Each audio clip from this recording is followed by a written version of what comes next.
Hello, and welcome to the C3 Method Podcast with your host, Robert Polenic. Our goal is to educate you on everything health and fitness related with a clear, concise, and customized approach. We want you to know what you need to know and how to apply it in a way that fits you best. Today's podcast number 2263, and the title is The Impact of Age on Dieting. This actually came up with a conversation I had with one of my neighbors. They're a younger guy. He's in his early 20s. And he had started going to the gym. His goal was to get bigger muscles, get stronger. He was talking to an older gentleman at the gym. And the older gentleman was giving him nutrition advice. However, the nutrition advice was what the older person is doing and what works well for them. But it was not good advice for this younger gentleman. In general, the advice was that the younger guy, this is from the older guy's perspective, he said you should limit your carbohydrates, focus more on protein, and that will help you build more muscle. That is woefully incomplete. It wouldn't matter what his carbohydrate intake was, and it also won't have much of an impact on what his protein intake is if his total calories aren't correct. Meaning if he wants to grow, he has to eat to grow. He has to eat in a caloric surplus. Being restrictive in carbohydrates is likely going to cause him to miss that surplus. So even if he was eating plenty of protein, which, what the hell does that mean? How does each person define plenty? It frustrates me. It makes me super bummed when people try to give advice because they often make things more complicated for the person they're talking to because they don't share complete information, and they often will share information that applies to their specific case but not the person they're talking to. So I get on like a high horse about this. I get on my soapbox and stuff. It's just because I've seen it over the years, and as I've learned more about nutrition, I'm more aware of what there is to know. Meaning I'm then more aware of what others don't know when they give advice. And hopefully I'm becoming more and more aware of what I don't know when I give advice. So every day, every week, every month, every year, my advice is getting better and better. I want to always ensure that I'm learning as much as I possibly can and closing the gaps of anything I don't know, even if I don't know that I don't know it. What happens though with most people when this isn't their profession, what they don't know is huge. I mean, it's vast. There's more to what they don't know than what they do know. And then when they give advice, it's absolute shit. It is just awful advice. Because the person either leaves more confused or they leave doing something that is huge and incomplete. So, for example, if this young guy says, well, that guy was pretty ripped, I want to get muscles like him. It's like, well, first of all, he wasn't muscular. He was lean. There's a big difference. Second of all, he didn't even tell him how much to eat. He just said avoid carbs and eat plenty of protein. So it didn't even mention the most important thing, which is being a calorie surplus. He also didn't explain why he had to limit carbs, like what would be the benefit of that. We have the assumption that he's saying limit carbs to stay lean. This kid's already lean. The neighbor I'm talking to in his early 20s, he's already lean. He's maybe around 12% body fat. So he doesn't need to have any nutrition component in regards to being lean as much as it's just avoid getting fat. And then what is plenty of protein? Plenty of protein, what does that mean? So maybe this kid hears that and he's like, well, I'm going to have I'm going to eat a lot of meat and make sure I have really a ton of meat at dinner. Well, what about breakfast? What about lunch? What about during the day?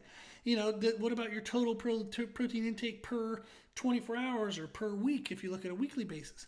There's just so much information that's missing, and it's a bummer. Now, is it just the old man's fault? No. The young guy probably didn't know what to ask, so he asked a general question. The old guy probably gave him a general answer. So it's the blind leading the blind. The blind don't know what questions to ask because they don't know what they don't know. And then the blind giving the advice is only seeing it from their perspective, not from the person they're giving the advice to. Now that I went through that little rant, and I feel better, hopefully you're still with me. What I wanted to do today was to just discuss that advice in the viewpoint of age. one thing that stood out, and Meredith and I, my wife, actually talked about this after the conversation with the neighbor, is she said, that would be interesting for you to make a podcast about. And I said, what aspect? She said, well, that the older guy was limiting carbs, but yet whenever you and I were talking, meaning she was referencing whenever I was talking with her, I had mentioned that there's no need for this kid to limit carbohydrate intake. She said, so it's interesting that that's useful for one guy, but not for another. And it has to do with age, meaning the older gentleman, we don't know a lot about his story, so I'm going to give you a background here, a little bit about just the impact of age in general. But age in general has the potential to decrease our efficiency of converting food to muscle mass, and it increases the likelihood of any excess of food being converted to body fat. I'll clean that up in a second. But how our body processes food as we age can be different than how it processes food when we're younger. Therefore, it might have been beneficial for the older gentleman to limit carbs, but it was completely unnecessary for the younger guy to limit carbohydrates. That's what Meredith thought was interesting and thought might make a good podcast. I hope so, because you're listening to it, so hopefully this is going to end up pretty good. But the reason why the older gentleman found limiting carbs to be helpful for him is the main issue, one of the main issues, is as we get older, our hormonal profile changes. We can simplify this in a sense of breaking it down to thyroid, estrogen, and testosterone. There are way more components to it. So when I read client blood work and I give them advice, it's way more complex than these three things. But let's just look at these three things. Thyroid, we can roughly say, is the speed in which your body processes food. And again, these are all generalities, so feel free to chew me up if you want to or send any questions. But in general, thyroid says, how fast do I process my food? You could also say that is how fast is my metabolism? Do I have a fast metabolism? Do I have a slow metabolism? Do I have an average metabolism? Then our estrogen and testosterone ratio, the balance of those things, it impacts our fat storage and protein synthesis. So the balance and the amount of estrogen and testosterone that we have can either help us or hurt us when it comes to building muscle mass and when it comes to reduction of caloric surplus being converted to body fat. I'm having to be very careful with the way I'm wording this. So, those are three things that change when we age. Our thyroid tends to be less optimal. It just becomes like worse. It's a degradation of a machine. The machine over time, overuse, starts to run less efficiently. There's a good way of saying it. So our thyroid becomes less efficient. Our production and balance of testosterone and estrogen become less efficient. Therefore, when we have a caloric surplus, it gets converted over to body fat in what would seem like a greater amount or a greater rate. This is why people will often say, in their 40s, they're like, oh, I can't eat like I did in my 20s. Like, oh, if I ate like I did in my 20s, I'd be fatter than this, So it's often this age comparison is, when I was younger, I could eat like XYZ. Now that I'm older, I cannot eat like XYZ. In the reference that I would accrue body fat now when I used to not accrue body fat. There are a lot more components to it than simply hormones. There's also just physical changes as we accrue more mileage on our body, and whether that's age related or just like what you've done in your years. Some people are more aggressive and mean to their body than others, so their system degrades faster. But typically, what happens with increased age, increased mileage, is our mobility decreases. That then impacts the quality of our movement and even the quantity of our movement. If we don't move as well, we tend not to move as much. If we don't move as well, we tend not to move our muscles through a full range of motion, meaning we're not stimulating the muscle fibers to the nth degree of whatever they're capable of. And then we also tend to lose strength. We know we lose muscle mass as we age, but then also if our mobility is down, our muscle mass is down, our strength is going to be down, and the stimulus that we have to maintain the muscle tissue that we have goes down. So as we age, our hormones become less optimal and our physical qualities become less optimal. This then causes nutritional excess to be at a higher rate of conversion to body fat. So the impact of age on dieting is that caloric surpluses have a greater negative impact on your physique than they used to when you were younger. That's a summary of it, but that's a pretty solid summary. Now, what can we do about that? We can work to control our hormones. You can actually work with a hormone specialist. There's hormone replacement therapy and a whole bunch of clinics and all these things available nowadays. The efficiency of that is still being worked out. There's still a lot of general practitioners who don't know a lot about that stuff, but yet are given the right to prescribe it, which is so if you're looking at hormones and you want to specifically work on hormone health optimization, go to a hormone specialist, not your general practitioner. A hormone specialist, like if I break my foot, I want to go to a foot doctor. If I have brain surgery, I want to go to a brain doctor. So if I'm having hormone problems, I want to go to a hormone doctor. So go to a hormone specialist. Then there's lifestyle factors we can work on as well, which is sleep quality. The better quality of sleep we have, the better natural growth hormone production we have, which I didn't talk about, but that's a factor. The better hormonal balance we have, the lower cortisol we have. It helps a lot of things in our hormone profile to pay attention to sleep quality.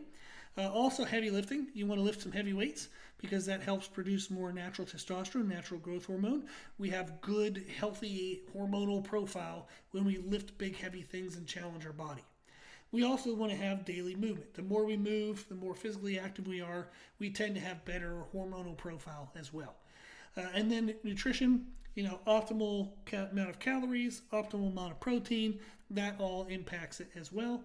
So there's a lot of things we can do. As we get older, what I recommend to the clients I have who are, getting quote unquote older, 40s, 50s, 60s, 70s, and beyond, is to definitely get blood work done to check our hormones. We want to make sure our hormones are within normal physiological levels, but within those levels, there's actually like an optimal range that we would like to be in. So we want to see where we're at and modify what we can to optimize our hormones. We then, as we age, have to have more awareness to the necessity to be more precise with our calories. A lot of words there, but the need to pay attention to caloric intake is heightened as you get older, because if you have highs and lows, extremes, more inconsistencies, you will have what appears to be a greater conversion to body fat than you used to when you were younger. And that is related to hormones maybe not being optimized, daily movement not being as much, muscle mass not being as much. There's a lot of other factors. But in general, we are more sensitive to highs and lows in calories as we get older.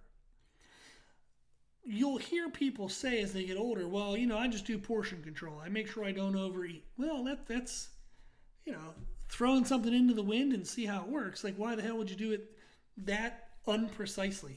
So is that better than just eating everything you want at every meal? Sure, but how do you know if you're under eating? How do you know if you have enough protein? So maybe you're portion controlling, but you're accidentally reducing your protein intake, and that's causing a faster rate of muscle loss. So the ability to track our calories becomes more important as we age. Tracking calories does not have to be challenging.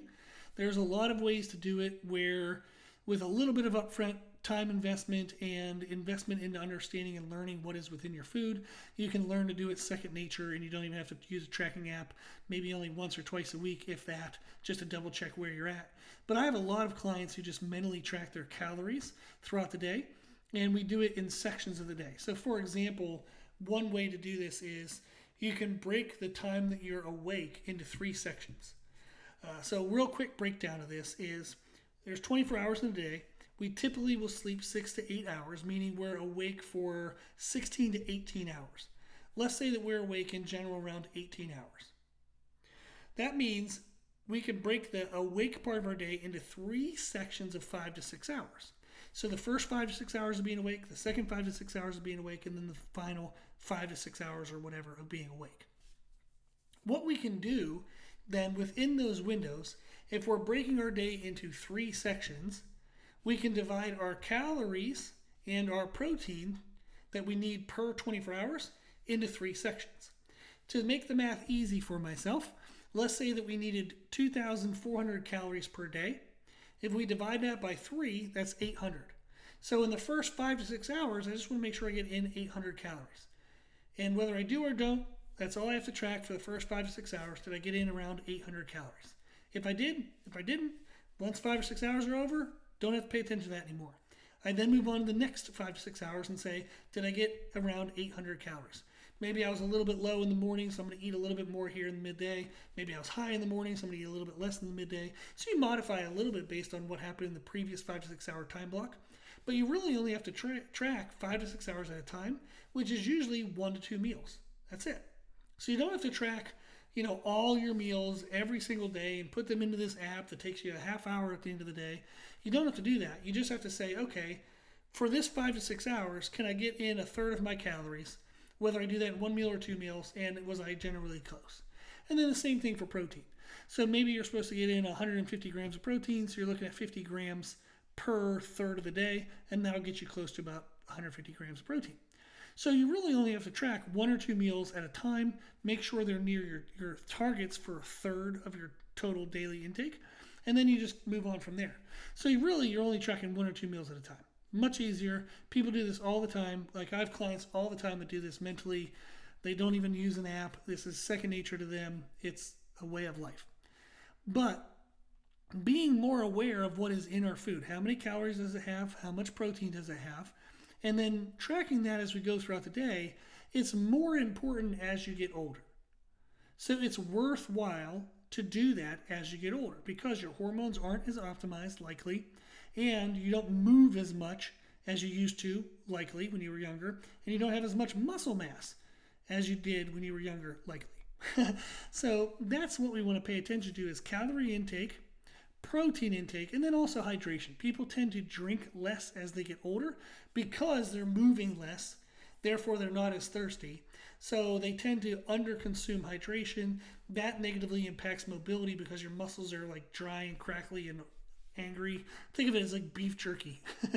So we want to hydrate our muscles so they are loose and feel like they can move. Sometimes our muscles will get tight due to weakness, and that's a whole issue there. But the more hydrated you stay, the muscles tend to move better, and your overall mobility tends to be better. Also, your digestion is better. So when you consume the food you eat, it processes through your body in a more efficient manner, less bloating, less gas, less digestive issues. So you tend to feel better, therefore you can eat what you're supposed to eat, however much you're supposed to eat, and feel good as you do that. So calories, protein, and hydration are really important as we get older. They're important when you're younger, but they're definitely important as you get older. Now, I have clients in their 40s who have six-pack abs and are some of the best performers in the world in their chosen activity. I have clients who have set state records and national records in strength training, like endeavors. I have a client just this year who was in the top 2% in the world for CrossFit. She has six-pack abs and she's 40-some years old.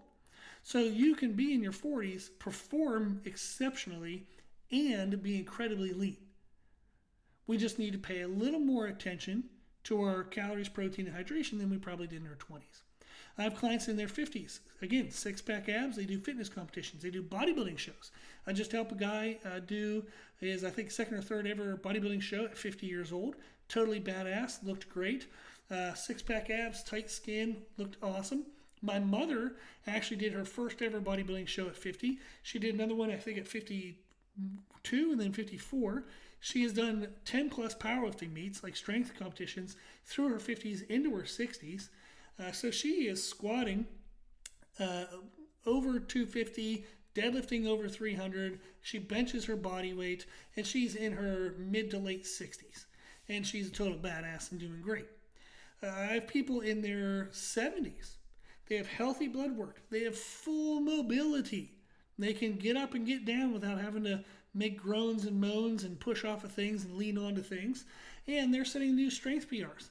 I've had so many clients in their 70s hit like a deadlift PR that they never did in their 20s, 30s, and 40s ever, partly because they never lifted weights when they were in their 20s, 30s, and 40s. But you can be in amazing shape in regards to aesthetics and physical health, so strength and muscle mass, through your 40s, 50s, 60s, 70s, and beyond. The aspect of age on diet is really just like we can mitigate the negatives by paying attention to and optimizing our hormones, taking care of the lifestyle factors such as sleep quality, making sure we lift heavy things, make sure we have daily movement, and our nutrition with our calories, our protein, and our hydration. So the impact of age on dieting, as we age, things within us change. If we are aware of what those changes are going to be, and then we process along with those changes, meaning we double check our blood work and say, oh, I see this is starting to change. Let me make some changes with it. So if we stay with the process of aging and we mitigate the inefficiencies, we can mitigate a lot of the negative impact that people see or associate with aging and dieting. You do not have to be fat when you're old. You do not have to be weak when you're old. You do not have to have poor mobility when you're old. You don't have to be anything other than what you want to be when you're old. It does take effort to pay attention to how the body's changing and then make sure you mitigate those changes and account for those changes. So it takes effort, sure. And you have to have the awareness to even track these things. So hopefully today's podcast is helping for that. But can you age and still have a body you want? Abso-freaking-lutely. Absolutely. So hopefully this podcast was helpful to raise awareness as to what to pay attention to and what to focus on as you're aging, so that way you can age and age gracefully, I guess would be the way of saying it. I don't know if we do anything gracefully in life. I feel like we're all just, figuring it out as we go, and it's like clumsy, just a newborn deer trying to walk, that kind of thing. That's to me what life seems to be, is the second you have it figured out, life laughs in your face and throws you a curveball. So we're all bumbling and fumbling our way through life, but being more aware of what might be coming our way, so that way we can manage those things as they come. It helps to be less of a bumble and a fumble. There you go. If you have any questions, if you need anything, you can check out our website. It's www.c3method, and 3 is spelled out THREE, so c3method.com. You can always reach out to me at our email, which is c3method@gmail.com. Reach out to me anywhere. If you find us on YouTube, on Instagram, on this podcast platform, wherever you're on, if you send me a message there, I'm sure I'll get a notification for it. Yeah, but this is something I help people with. So if you want any help with nutrition, let me know. If you want any help with training, let me know. If you have any questions about what we covered in today's podcast, let me know. I appreciate your time. I appreciate your attention and support. If there's anything you need ever, please let me know. Okay. As always, I hope this was helpful, and thank you for listening.